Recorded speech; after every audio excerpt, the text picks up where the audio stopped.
Hello everyone and welcome back to my channel. For those of you who are new here, hi, my name is Miss Paris. I'm a newly qualified primary school teacher here in the UK. One of my oldest videos, and one that kind of makes me cringe when I watch back on it, but it seems to be popular, is how I do my lesson planning. Now, as it's approaching the time that people are going to start their PGCE or their university course, planning takes a lot of our time, and I wanted to really almost dissect one of my lesson plannings so that you've got an example of what one might look like. This is no means to say this is the only way to do it. It is just the layout that was given to us by our skit, but even at the bottom it does say adapt to, you know, the planning of the school, adapt to what you agree with your mentor. Lesson planning is very flexible, but sometimes just having a good structure means that you include everything you need to, and it just helps you make sure you have all the components you need. So let's take a look. So it's also worth noting that this is the same lesson structure that they advised for secondary. So the secondary skit trainees also had this lesson template. So if you are a secondary PGCE student watching this, then this would also be helpful. So let's have a look. So we've got the basic things: teacher, subject/phase, class, date, and the week. And here we've got a current area of focus. So this always links to the teaching standards, which is here. You've got the 8 teaching standards. Mine is currently 3D, so A, B, C, D. So if teaching early reading, demonstrate a clear understanding of systematic synthetic phonics. Now this lesson was slightly different for us because it was a whole class approach. Normally they are split into abilities, but this time they weren't. So this time I really had to focus on what their prior learning was, which was TS4, and also adapting to the needs, because we had some children working at a phase 2 phonics level and some working at phase 6 phonics level. So what could I do that would enable all of them to access the learning? The blue text is to represent certain children, but obviously for GDPR reasons I can't put their names in. I wanted all children to have the same input when talking about pseudo words, because it's important for the phonics screening check. All of the words were accessible to all children, so I made sure that they were phase 3 sounds, and this was actually made note of in my lesson observation.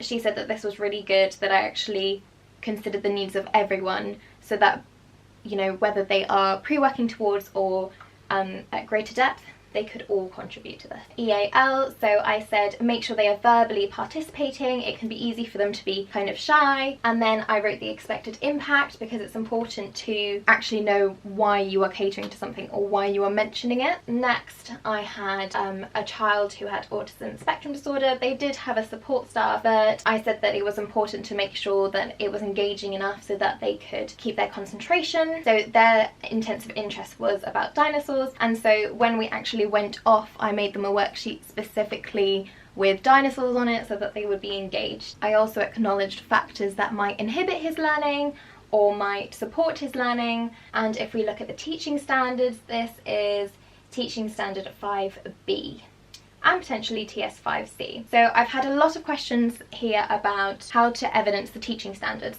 Well, even just in one lesson plan, you've got a lot of opportunities to extract information and use it as evidence in your evidence files.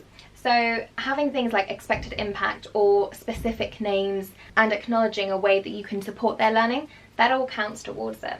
And then I said depending on their level, they will either receive a phase 3 or phase 4 alien worksheet. This I always found difficult. So you've got accessible learning outcomes, okay, which is TS2 and TS6. However, if we look up here, we had lesson learning objectives. Now the learning objective is different to the accessible learning outcome. So the learning objectives or the learning intentions is something that you would tell the child. So today we are working on our alien words, and they would potentially write the LO in their books, and that would be their learning objective. However, as a teacher, we are looking for things that we can assess to make sure we can see how they're doing, to make sure we can see their confidence. And these are specific things that we can look at during the lesson. So for the accessible learning outcomes, I said, are they able to use phoneme fingers to sound out the words being displayed? Are they able to add sound buttons to words to identify where hidden digraphs and trigraphs are? So for example, if there is the word pair, P-A-I-R, are they identifying the A-I as a digraph, or are they noticing that A-I-R is a trigraph? Be able to use the above skills to read the words and be able to identify what words are real and which are alien words. I gave these to ARE children or GED children.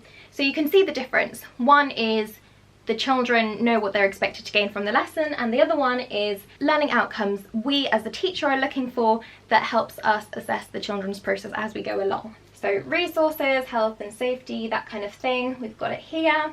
One thing I would say about the resources is really think thoroughly about your lesson. It's quite easy to think, okay, I just need my PowerPoint and they need their books. Well, actually do they? Because if you've got an input where they may be sat on the floor, do they need whiteboards and pens?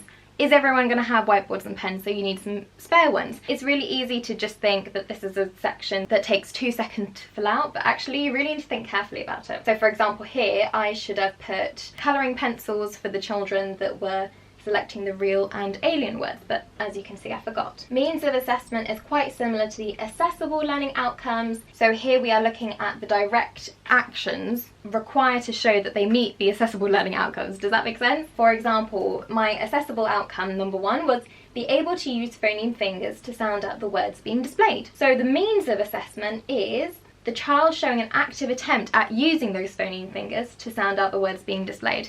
It can seem really repetitive sometimes, but at times there can be distinct differences between the boxes. This probably wasn't a great example to show you that, but hopefully you can kind of see the difference. So here, be able to add sound buttons to words to identify where hidden digraphs and trigraphs are, and then the means of assessment, can they independently add sound buttons to words to identify, etc, etc. So here, this is the key bit. I used to rely on this so much when I started teaching because I was very rigid in my thinking. I thought, okay, I've written a lesson plan, 5-minute intervals, I know exactly what I'm doing, I need to stick to it.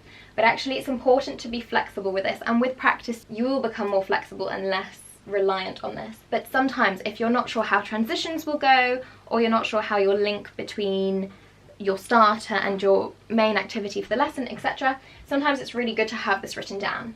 So here we've got the structure of the lesson and the timing. It's really important to know, if you have created a starter activity, how long will that last? Sometimes, I mean very rarely, you could leave it open to interpretation, it could be flexible, but often in order to keep a lesson fast paced and maintain their attention spans, you need to be quite strict with the timing. So here I've put 5 minutes and 15 minutes because their lessons were only 20 minutes long. But if you are doing a Key Stage 2 lesson where it's an hour, you might have 5 minutes, 10 minutes, 10 minutes, 15, and then, I don't know, whatever left. So this is quite easy. This is why the area is so short, but I've had lessons before where this part can be 2 pages long. So here I've got discuss what an alien word is, make sure they are all on the same page, and tell them what their LO is and how it can help us read alien words. It's important when you're introducing a learning objective, whether they're in Key Stage 1 or Key Stage 2, that they know the importance of it. Otherwise you might get some children that say, we've done this before, why are we doing it again? Or they might say, I don't get the point, or why do we need to do this? You get that especially in kind of older years, but it's just important because then children will take it more seriously and they will hold themselves accountable for doing well in that lesson if they know it's important. So then I did 3 examples and I explained both the tasks where I had to debrief the TA and the support staff in advance, have names already prepared, seating plan and sheets out. And this is one thing I learnt with the Key Stage 1 placement, is in Key Stage 2 I was quite used to them being independent. So let's say I could ask 2 children to hand the sheets out, or you know, once I cut the sheets they could stick it in themselves, and that's all great. But that's not necessarily the case with Key Stage 1. You could ask some children to hand out the worksheets, but it saves a lot of time if there is one sheet in every place, all ready to go, the colouring pencil's already sharpened, they are already out, etc, etc. It's a lot more helpful. Oh gosh, I'm aware I'm on red battery. Okay, I will make this quick. Then you've got monitor the room, helping any EA children, etc, which is linked to my TS5. I've then got pupil progress, how will they show me that they have made progress, which again is linked to the accessible learning outcomes and the means of assessment. What are the key words? What is the link to the next lesson? And this is our reflection area, which pupils made progress and why. If you would like to read that, then just pause this screen because I'm running out of battery. If you have any questions, please leave them for me down below.